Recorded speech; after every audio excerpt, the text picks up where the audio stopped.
todos, esta es la segunda parte de En Voz Alta, en la que hablaremos del reino de este mundo de Alejo Carpentier. La vez pasada les leí algunos fragmentos de libros con temas similares a los del reino de este mundo. En esta ocasión les daré una breve apreciación de los personajes y de la historia. Empecemos.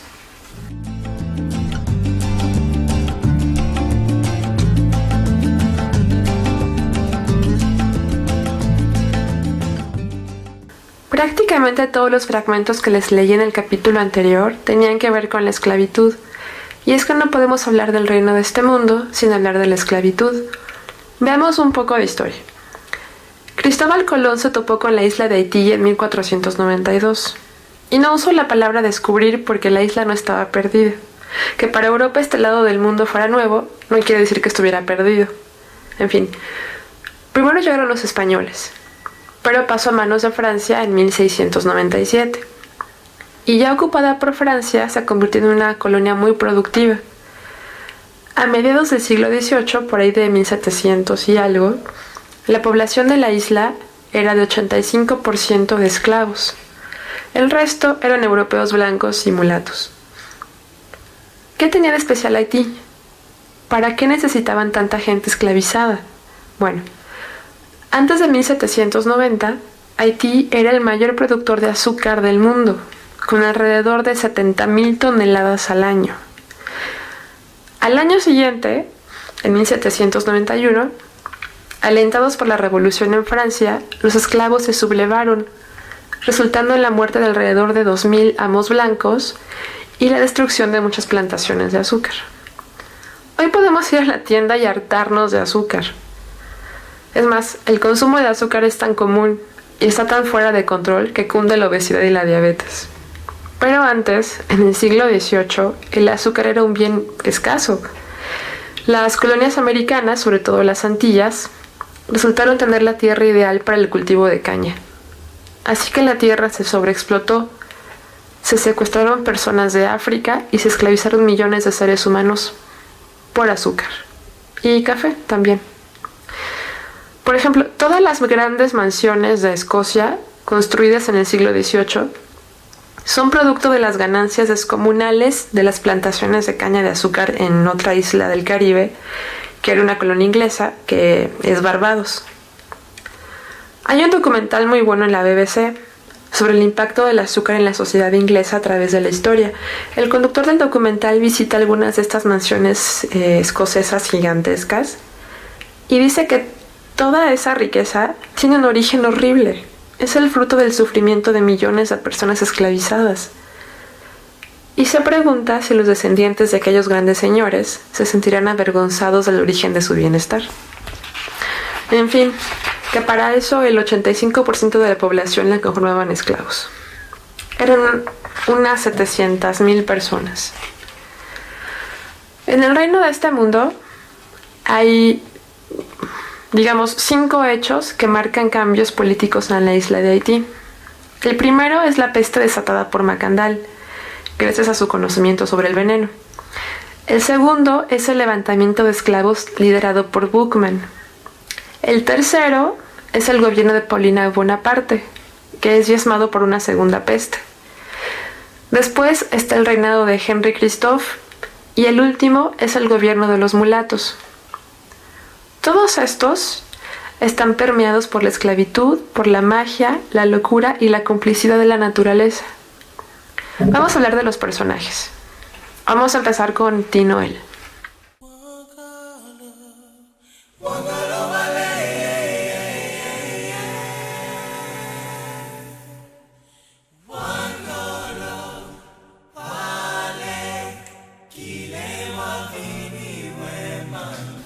Podríamos decir que Tinoel es el hilo conductor de la historia. Es con él con quien inicia y es con él también con quien concluye. En su evolución sabemos que comienza como esclavo de Monsieur Lenormand de Messy. Es seguidor de Macandal y después de la peste desatada por el veneno es llevado a Cuba por Lenormand de Messy y este lo pierde en una apuesta. Después consigue su libertad ahí en Cuba y regresa a Haití, en donde se encuentra con que hay un rey negro. Es esclavizado de nuevo por este rey y huye. Regresa a las ruinas de la casa de su antiguo amo y ahí permanece hasta el final. Tinoel viola a la esposa de Monsieur Lenormand de Messy en cuanto tiene la oportunidad durante el levantamiento que es liderado por Boukman. Tiene 12 hijos con una de las cocineras de quienes pierde el rastro. Saquea la casa de Lenormand de Messy y el palacio de Henri Christophe. ¿Es Tinoel una mala persona?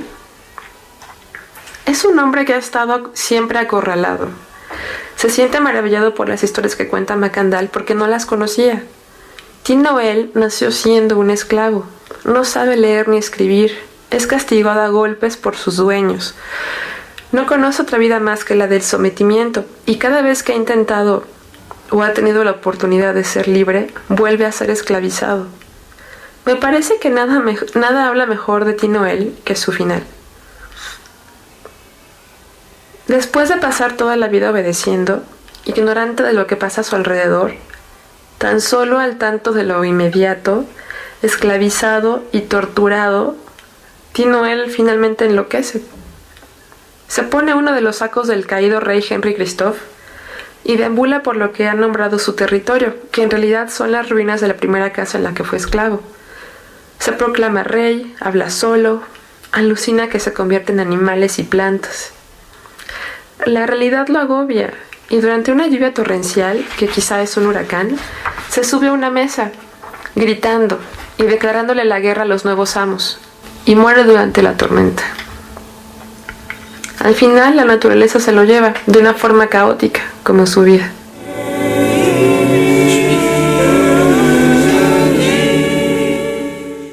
El siguiente personaje del que hablaremos es Macandal.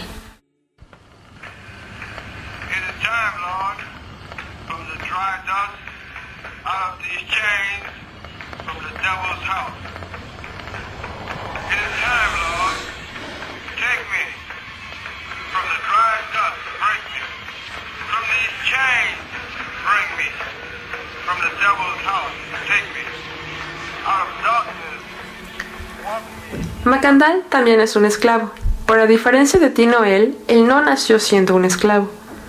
Les cuenta a los demás sobre África, sobre sus reyes, sus rituales y su magia.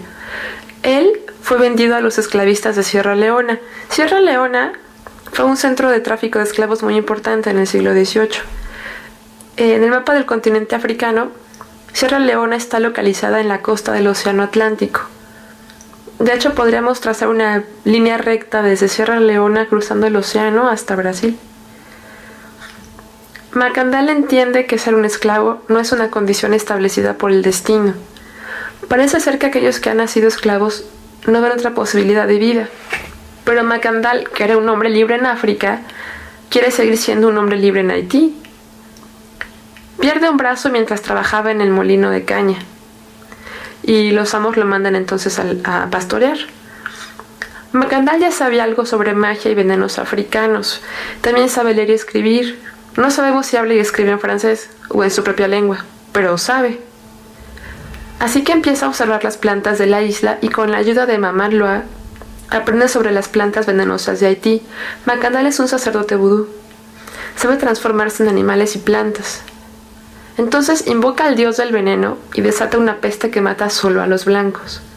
Hay un acuerdo entre varios esclavos, que son quienes ponen el veneno en la comida de los amos.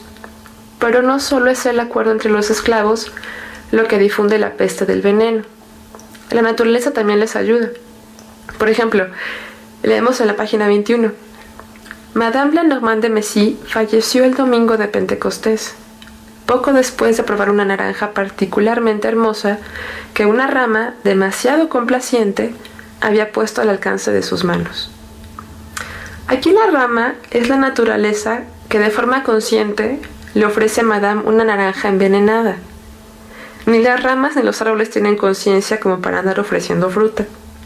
Pero en el reino de este mundo, gracias a la antigua magia africana y sus dioses, la naturaleza está del lado de los esclavos. Al final Macandal es asesinado por los amos blancos.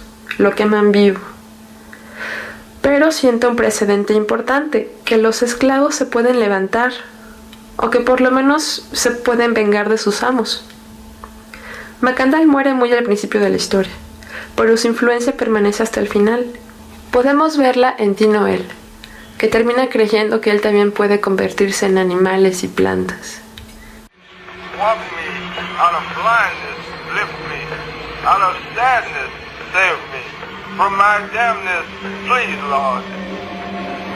Anytime, Lord, take me from the dry dust, break me out of these chains, bring me from the devil's house. Ahora vamos a hablar de Henry Christophe, el cocinero que se convierte en rey.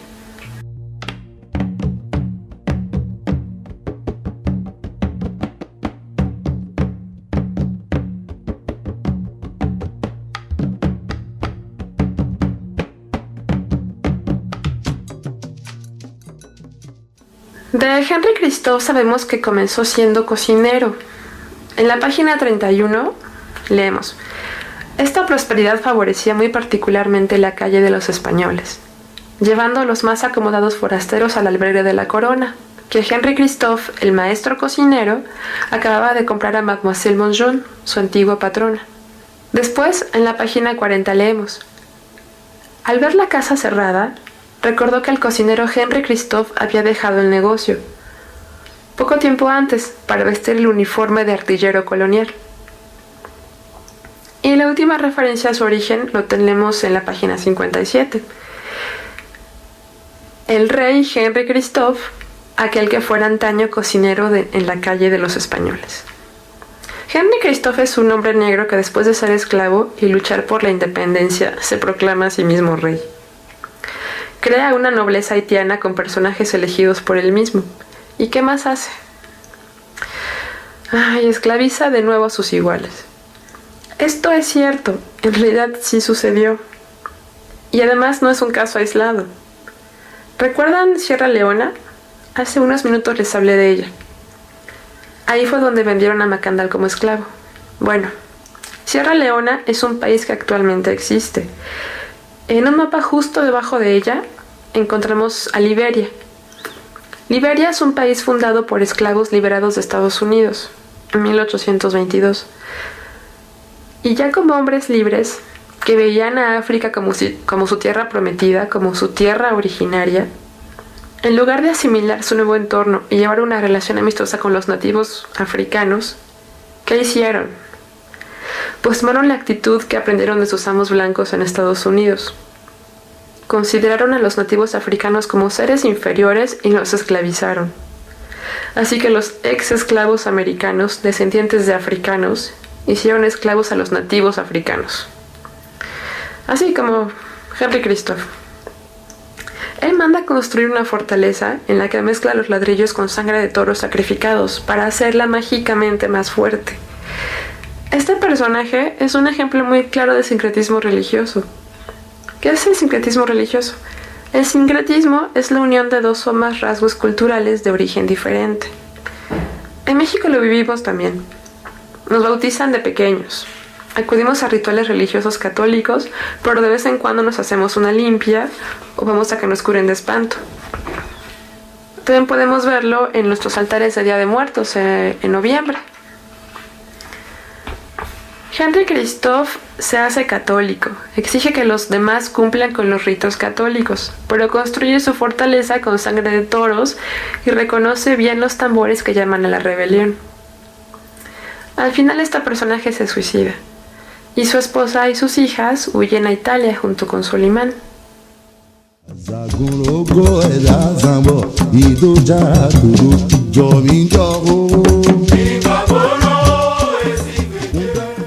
Bueno, ¿y quién es Solimán?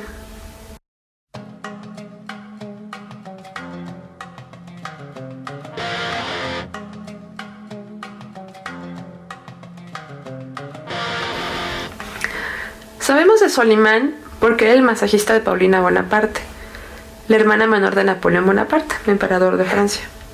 De alguna forma terminó siendo guardia de la familia real inventada por Christophe.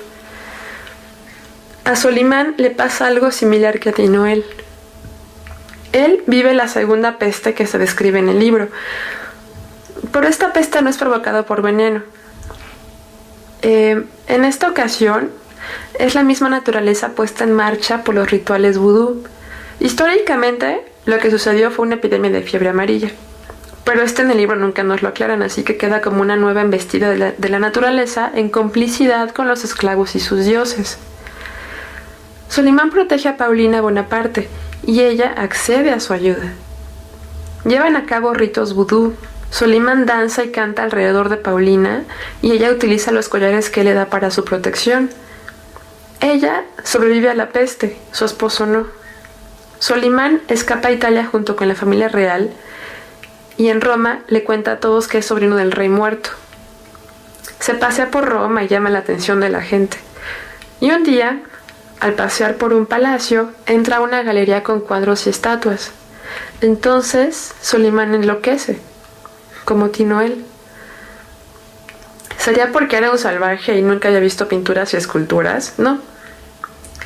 Si vivió con Paulina Bonaparte y después con la familia real haitiana, de seguro vio en sus palacios cuadros y esculturas. Pero en esta galería de Roma, al ver a la Venus Borghese, que es una escultura inspirada en Paulina Bonaparte, Solimán pierde la razón. ¿Por qué? Cuando él salió huyendo de Haití con la reina y sus hijas, lo hizo huyendo de los esclavos que lo perseguían para matarlo. Seguramente, a pesar de su posición privilegiada, Solimán vivió cosas horribles. Estuvo expuesto a la violencia y a la esclavitud toda su vida. Entonces, a pesar de estar lejos de todo ello, en la seguridad de Roma, en cuanto el recuerdo de toda esa violencia regresa a través de la figura de Paulina Bonaparte en esta escultura, Solimán enloquece por las memorias y por el miedo.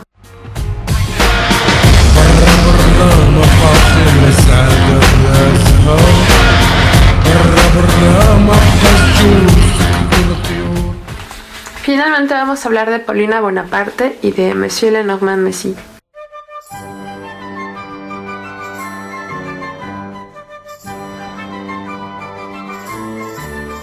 J'aime l'oignon frit à l'huile, j'aime l'oignon car il est bon. J'aime l'oignon frit à l'huile, j'aime l'oignon. Paulina y Lenormand Messy. Ambos son europeos. Ambos viven en Haití.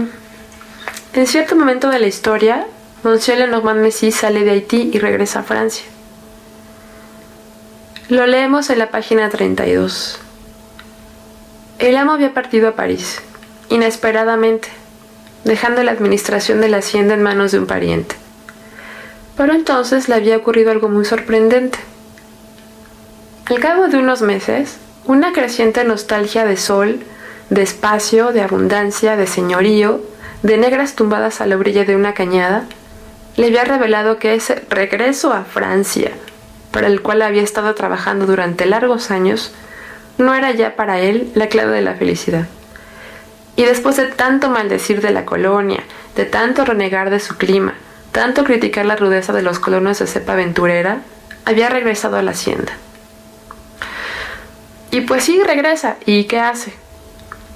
Añora la isla cuando está en Francia, y cuando regresa tiene esclavos y los maltrata. Su apego a la isla no tiene que ver con un sentimiento de pertenencia o de cariño, sino con el poder y la explotación. Al final los esclavos lo matan durante el levantamiento encabezado por Boukman. La relación que tiene con Haití es totalmente diferente a la que tiene Paulina Bonaparte. A ella, su hermano la envía a Haití para gobernar, y ella ama la isla desde el principio. Es más, leemos que se broncea tanto que su piel parece la de una mulata. Le gusta coquetear con Solimán y con muchos otros hombres de la isla. Es más, para ella las quejas no van para Haití, como en el caso de Lenormand de Messy, van para Europa.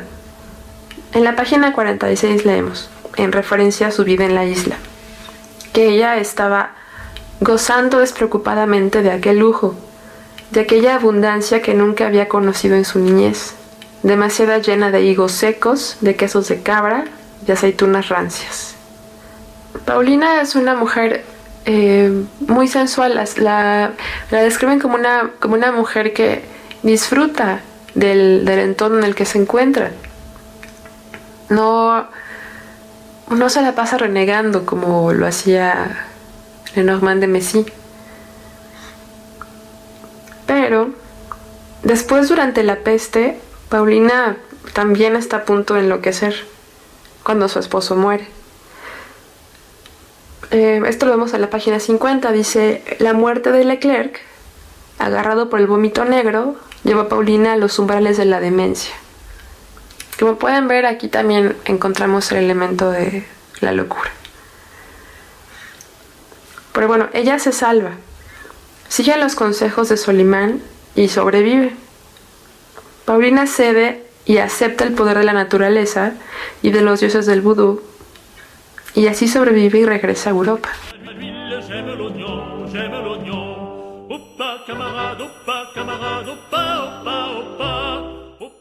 Bien, espero que hayan disfrutado la lectura del Reino de este mundo. Para el mes de junio leeremos El retrato de Dorian Gray de Oscar Wilde. Pueden hacer su registro en la página o escribiendo a aleph.lectura@gmail.com. Les recuerdo que leo todas sus respuestas. Les recomiendo que lean las respuestas de los demás lectores, pues es muy interesante ver que para una misma pregunta existen tantas respuestas diferentes. Yo soy Carla Luyando, coordinadora del Círculo de Lectura. La producción y edición de este capítulo estuvo a cargo de Day Rodríguez, y nos oímos en el siguiente capítulo.